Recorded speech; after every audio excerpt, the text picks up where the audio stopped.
यापूर्वी आपण commutative law, associative law, distributive law हे पाहिले होते बुलियन अल्जेब्रामध्ये. बुलियन अल्जेब्रामध्ये त्याचे लॉज सोबत त्याचे रूल्स देखील महत्वाचे आणि हे रूल्स आपल्याला अँडिंग आणि ऑरिंगच्या स्वरूपात देखील सांगता येतील. मात्र तत्पूर्वी ऍडिशन आणि मल्टिप्लिकेशनच्या स्वरूपात मी सांगतो.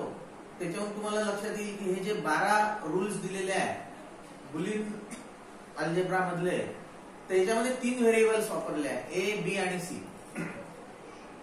सगळ्यात पहिला जो रूल आहे टीव्हीवर पाहिल्यावर तुमच्या असं लक्षात येईल की A plus 0 is equal to ए.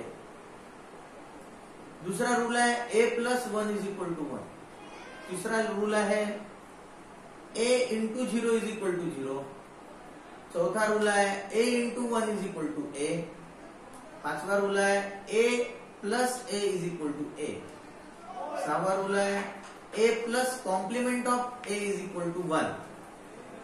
सातवा रूल आहे A into A is equal to A. आठवा रूल आहे A into complement of A is equal to 0. नववा रूल आहे कॉम्प्लिमेंट ऑफ एज कॉम्प्लिमेंट म्हणजे ए चा double complement is equal to A. म्हणजे complement of complement हा cancel out होत असतो.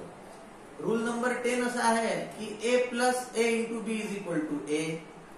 रूल नंबर 11 असा आहे A plus complement of A into B is equal to A plus बी.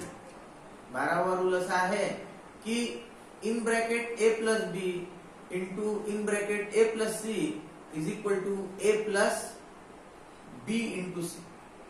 आता या ठिकाणी आपल्या असं लक्षात येईल की हे जे प्लस प्लस इंटू इंटू हे शब्द वापरले मी, याच्याऐवजी पद्धत अशी आहे की प्लसला ऑर म्हणतात आणि डॉट जे आहे ज्याला मल्टिप्लिकेशन म्हटलंय त्याला अँड म्हणतात. तर वाचताना अशा पद्धतीने वाचतात की बुलियन अल्जेब्रा मधला हा जो पहिला रूल आहे हा जसं पहिला रूल आहे ए और 0 is equal to A. A और 1 is equal to 1. A and 0 is equal to 0. चौथा रूल है A and 1 is equal to A. पांचवा रूल है ए और A is equal to A. सातवां रूल है ए और complement of A is equal to 1.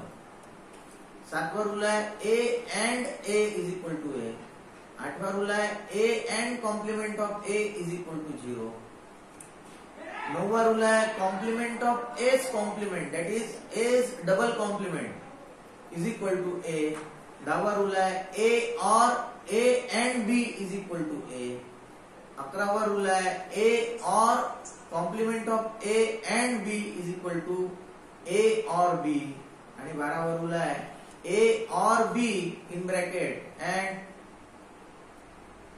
In bracket A और C is equal to A और बी एंड सी. तर और आणि एंड या स्वरूपात हे रूल्स वाचायचे असतात.